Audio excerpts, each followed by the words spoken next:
Hi everyone, I'm Sherrie Storor and I've been in the industry now since 2001. When I owned my own chain of agencies, we were really selling a lot of projects in boom time, so we were getting a lot of leads that are coming through. But when I came back onto the tools in terms of really selling and being an agent from 2011, I really worked all my networks, my databases. In addition to that, every single lead that came through, whether it be over the phone through a networking event, a lead from realestate.com or domain.com, they went into my database and they also went into my social media.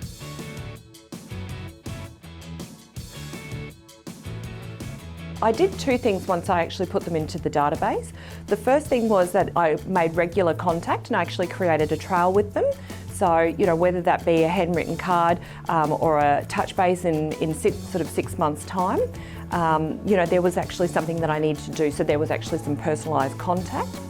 Otherwise, on the social media, it was just really a matter of asking them to come along and follow me on Twitter, Facebook and on Instagram and LinkedIn, and connecting that way. So that way they could see who I was authentically as a person and as an agent, and that way I was able to create a following on social media and also in my database.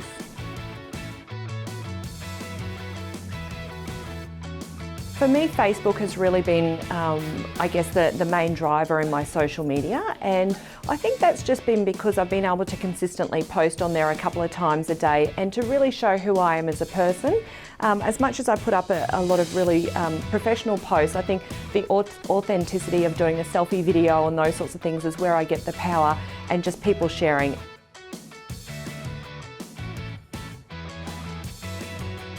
I think prospecting on social media can be a little bit tricky, and it's a very fine line. You don't want to just be on social media just asking for things all the time. I think you actually need to give, and I think that's very important. So, if you're very empowered in terms of inspirational quotes, put them on there. If it's about inspirational videos, put them on there.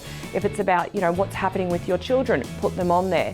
But once you've actually built up a bit of a following in terms of what's happening in your community, and you're sort of letting people know what's going on, then perhaps you can ask for something. And it could be something as simple as, every quarter just saying, hey guys, we've just had a massive run out looking for listings.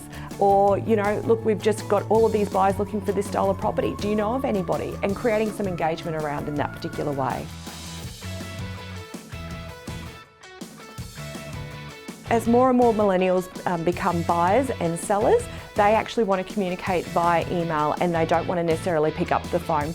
Once upon a time when a lead came in, the first thing you did was actually pick up that phone, whereas now that needs to completely change and we need to change our activity as agents to replicate that. If your marketplace is still more that high end, the reality is that you're probably still dealing with the older buyers and they still might be liking print and so forth. So that still might be a medium that's working well for your particular demographic.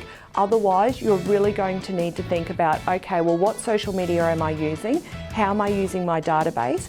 Are you selling properties before they hit the market, or are you just solely relying on realestate.com and domain.com to do that? What are you actually doing to build your database and to build the following, so you can also try and show people that your best intentions is actually for selling their property and as quickly as possible for as much money as possible, but by spending as little as possible. So does that mean that you're actually building the right database, and how are you engaging with that?